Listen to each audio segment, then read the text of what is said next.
بیٹھا تھا اور دعا مانگی تھی اور پھر وہ سونے کا ہار میرے ہاتھ پر آ گرا تھا۔ میں نے بابا جی کو پوری بات نہ بتائی مگر مجھے یقین ہو گیا کہ اس پیڑ پر اسی روح کا بسیرا ہے۔ لیکن ایک دن جب میں وہاں پہنچا تو دیکھا کہ مجھ سے پہلے ہی ایک لڑکی اس پیڑ کے نیچے بیٹھی تھی۔ میں کچھ پل کے لیے ٹھٹک گیا کیونکہ آج میرے پاس 1 روپیہ بھی نہ بچا تھا۔ میں بہت پریشان تھا، پیٹ خالی تھا، جیب خالی تھی، دل بھاری تھا۔ اسی لیے میں نے سوچا کہ شاید اس لڑکی سے کچھ مدد مانگ لوں، کیونکہ جب انسان کے پاس کچھ نہیں ہوتا تو وہ کسی سے بھی امید باندھ لیتا ہے۔ مگر جیسے ہی میری نظر اس لڑکی پر پڑی میں حیران رہ گیا۔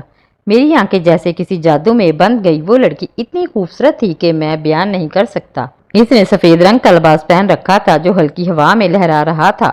ہونٹوں پر گہری سرخ لپسٹک تھی اور اس کے بال اتنے لمبے اور گھنے تھے کہ کمر سے بھی نیچے جا رہے تھے۔ اس کے چہرے پر ایک عجیب سی چمک تھی جیسے وہ روشنی میں نہا رہی ہو۔ حالانکہ سورج ڈھل چکا تھا اور روشنی کم ہو گئی تھی، میں نے ہمت کر کے اس سے پوچھا، آپ بھی یہاں کچھ مانگنے آئی ہیں؟ اس نے میری بات سن کر مسکرا کر میری طرف دیکھا۔ اس کی مسکراہٹ میں ایک عجیب سا سکون تھا، جیسے صدیوں کی تھکان کو ایک پل میں مٹا دینے والی کوئی ممتا ہو۔ اس نے نرمی سے کہا، نہیں، مجھے کچھ مانگنے کی ضرورت نہیں، میرے پاس سب کچھ ہے۔ اس کے بعد وہ کچھ پل مجھے دیکھتی رہی، پھر آہستہ سے بولی، تم کیا مانگنے آئے ہو؟ میں نے جھجکتے ہوئے کہا، تھوڑے بہت پیسے مانگنے آیا ہوں کیونکہ آج کھانے کو بھی کچھ نہیں ہے۔ اس نے میری بات سنی تو اچانک ہنسنے لگی، مگر وہ ہنسی کسی مذاق کی نہیں تھی، جیسے کسی گہرے راز سے بری ہو۔ اس نے بس اتنا کہا، میں چلتی ہوں، اور پھر پیڑ کے پیچھے چلی گئی۔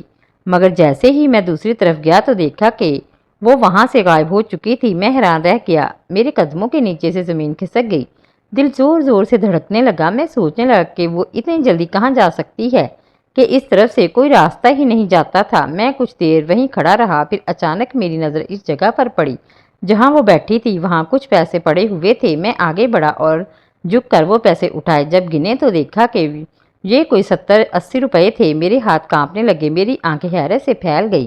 مجھے ڈر بھی لگنے لگا کہ یہ کیا ماجرا ہے، کہیں یہ وہی عورت تو نہیں جس کی روح اس پیڑ سے جڑی ہوئی بتائی جاتی ہے۔ مگر کہانی میں تو وہ عورت ادھیڑ عمر کی تھی، بچوں والی تھی، اور یہ تو ایک جوان خوبصورت لڑکی تھی جو کسی پری جیسی لگ رہی تھی۔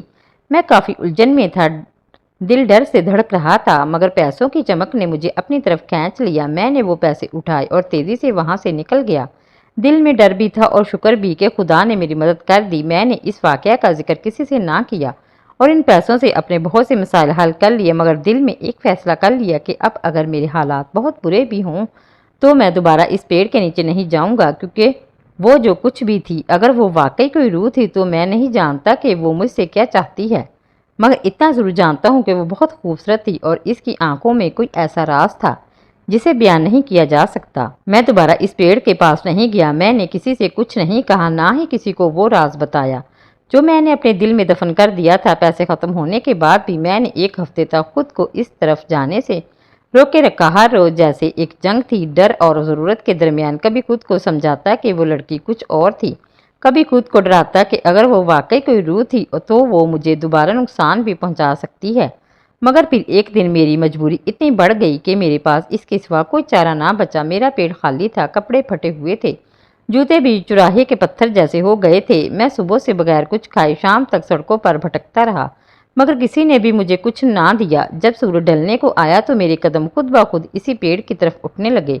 دل میں 100 طرح کے وہم تھے اور قدم بھاری تھے، مگر میں رک بھی نہ سکا، جیسے کوئی اندر سے مجھے کھینچ رہا ہو۔ جب میں وہاں پہنچا تو دھوپ کی آخری کرنیں بھی جا چکی تھی، ہر طرف اداسی اور خاموشی کا راج تھا۔ میں جا کر پیڑ کے نیچے بیٹھ گیا، آنکھوں میں آنسو تھے اور دل میں بہت درد۔ میں زمین پر جھک گیا اور بس آہستہ آہستہ رونے لگا، آنکھوں سے آنسو بہتے رہے، دل سے دعا نکلتی رہی، اور میں سوچتا رہا کہ کاش کوئی معجزہ ہو جائے اور میری فریاد سن لی جائے۔ تبھی اچانک میرے ہاتھ میں کچھ گرا، میں نے چونک کر دیکھا تو سونے کے 2 خوبصورت کنگن میرے ہاتھ میں تھے۔ میں حیران رہ گیا، دل میں خوشی کی ایک لہر دوڑ گئی، مگر خوشی کے ساتھ ساتھ ایک انجانی سی گھبراہٹ بھی تھی، جیسے کسی اندیکھی موجودگی نے مجھے چھو لیا ہو۔ میں نے اٹھ کر وہ کنگن جیب میں رکھے اور تیزی سے وہاں سے نکلنے کی کوشش کی، مگر جیسے ہی میں مڑا کسی نے میرے کاندھے پر ہاتھ رکھ دیا۔ میرا سارا بدن کانپ اٹھا۔ میں نے آہستہ سے مڑ کر دیکھا تو وہی لڑکی میرے سامنے کھڑی تھی، وہی سفید کپڑے، وہی سرخ لپسٹک، وہی لمبے بال اور وہی جادوئی مسکراہٹ۔ میں گھبرا گیا، میری زبان لڑکھڑانے لگی اور میں چلانے لگا، تم تو مر چکی ہو، تم وہی ہو نا جو وہ غریب عورت تھی جس نے اپنے بچوں کو مارا تھا، وہ میری بات سن کر ہنسنے لگی، مگر وہ ہنسی نفرت یا مذاق کی نہیں تھی بلکہ نرمی سے بھری ہوئی تھی، جیسے وہ مجھے بچہ سمجھ کر مسکرا رہی ہو۔ اسے نرمی سے کہا، نہیں میں نہ روح ہوں نہ مر چکی ہوں، اور نہ ہی وہ عورت ہوں جس کی کہانی تم نے سنی ہے، میں تو ایک زندہ ہستی ہوں۔ اس پیڑ کے ساتھ مجھے قید کیا گیا ہے، میرے اوپر ایک سزا ہے جو کچھ سالوں میں مبنی ہے، جب یہ پوری ہو جائے گی تو میں آزاد ہو جاؤں گی، میں تمہیں نقصان نہیں پہنچا سکتی، مجھے تم اچھے لگے اسی لیے میں نے تمہاری مدد کی، تمہیں بھوکا نہیں دیکھ سکتی تھی۔ میں حیرانی سے اس کی طرف دیکھتا رہا، وہ اب بھی مسکرا رہی تھی، اس کی آنکھوں میں ایک عجیب سی روشنی تھی، جیسے وہ کسی اور جہان سے آئی ہو۔ میں کچھ کہنا چاہتا تھا مگر میری آواز بند ہو چکی تھی، وہ خود بولتی رہی، اللہ نے مجھے تمہاری مدد کا ذریعہ بنایا ہے، اور جب تک تمہیں میری ضرورت ہے میں تمہاری مدد کرتی رہوں گی، بس تم روز مجھ سے ملنے آیا کرو اور مجھ سے باتیں کیا کرو، مجھے تمہاری باتیں اچھی لگتی ہیں۔ وہ بول رہی تھی اور میں چپ چاپ سنتا جا رہا تھا، دل میں اب بھی ڈر تھا مگر اس کی باتوں میں ایک عجیب سا سکون بھی تھا، جیسے وہ میرے دکھوں کی دوا ہو۔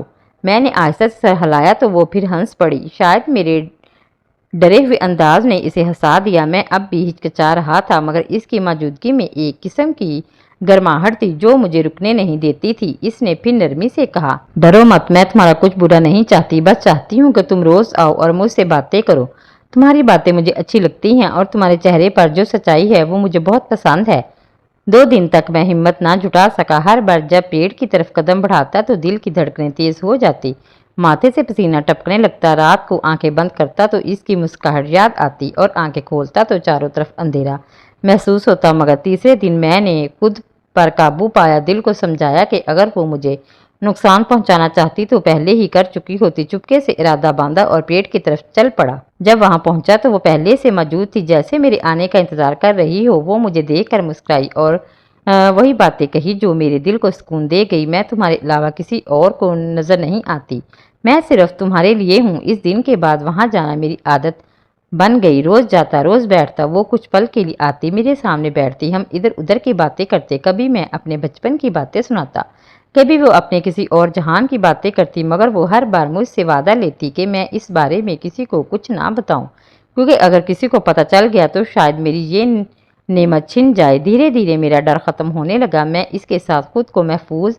محسوس کرنے لگا، وہ کسی دشمن جیسی نہ لگتی تھی بلکہ ایک سچی سہیلی جیسی جو میرے دکھ درد کو سمجھتی، جو بغیر کہے میری مدد کرتی۔ وہ ہر مہینے مجھے پیسے دے دیا کرتی تھی اور میرے گھر کی حالت بہتر ہونے لگی تھی، میری ماں خوش تھی کہ اب پیسے آ رہے ہیں، ہم پہلے سے اچھا کھا رہے تھے، بہتر کپڑے پہن رہے تھے، مگر ماں کو میری حالت پر بھی فکر تھی کیونکہ میں روز اس پیڑ کے نیچے جا بیٹھتا تھا جہاں کوئی عام انسان زیادہ دیر بیٹھنے کی ہمت نہیں کرتا۔ گاؤں والوں کو بھی شک ہونے لگا، پہلے تو وہ مجھے نظر انداز کرتے رہے مگر جب میرا یہ روز کا سلسلہ بن گیا تو انہوں نے باتیں بنانا شروع کر دی۔ ایک دن بازار میں کسی نے کہا، عارف پاگل ہو گیا ہے، دن رات پیڑ کے نیچے بیٹھتا ہے، خود سے باتیں کرتا ہے، شاید اس پر کسی جن کا سایہ ہو گیا ہو، اور یہ باتیں دھیرے دھیرے پورے گاؤں میں پھیل گئی۔ میں جہاں سے بھی گزرتا لوگ مجھے ترس بھری نگاہوں سے دیکھتے، کوئی کان میں سرگوشی کرتا، کوئی مذاق اڑاتا اور کچھ لوگ تو بچوں کو ڈرا کر کہتے، اگر بدتمیزی کرو گے تو عارف جیسے پاگل ہو جاؤ گے۔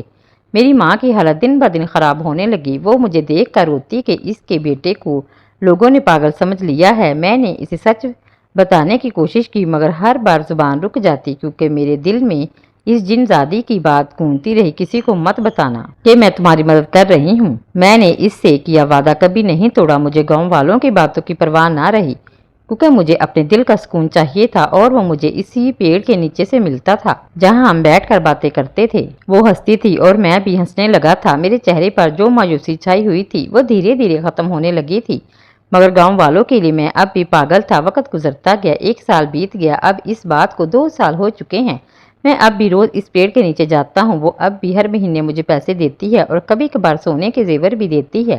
میری زندگی پہلے سے بہتر ہو چکی ہے مگر گاؤں میں کوئی بھی مجھ سے شادی کرنے کو تیار نہیں، سب کو لگتا ہے کہ میں کسی جنی کے عشق میں پڑ چکا ہوں۔ کسی کو یہ یقین دلانا ممکن نہیں کہ وہ جن زادی میری دشمن نہیں بلکہ میری محسن ہے، میری سہیلی ہے جو مجھ پر کسی مجبوری میں مہربان ہوئی ہے۔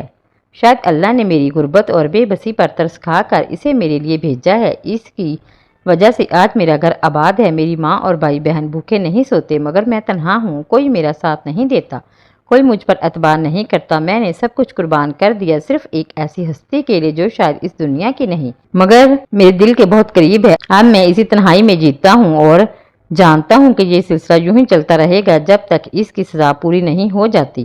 شاید وہ کبھی مکمل آزاد ہو جائے اور مجھے چھوڑ کر چلی جائے، مگر جب تک وہ ہے میں ہوں، اور جب تک میں ہوں اسی کے لیے روز اس پیڑ کے نیچے جاؤں گا، کیونکہ وہ اب میری زندگی ہے اور میں گاؤں والوں کی نگاہوں میں پاگل ہوں۔ محترم ناظرین، یہ تھی ہماری آج کی ویڈیو۔ اگر ویڈیو اچھی لگی ہو تو لائک اینڈ شیئر کیجیے اور مزید ایسی ویڈیو کے لیے میرا چینل سبسکرائب کریں اور بیل آئیکن کو پریس کر کے آل کا نوٹیفیکیشن آن کر لیں۔ شکریہ۔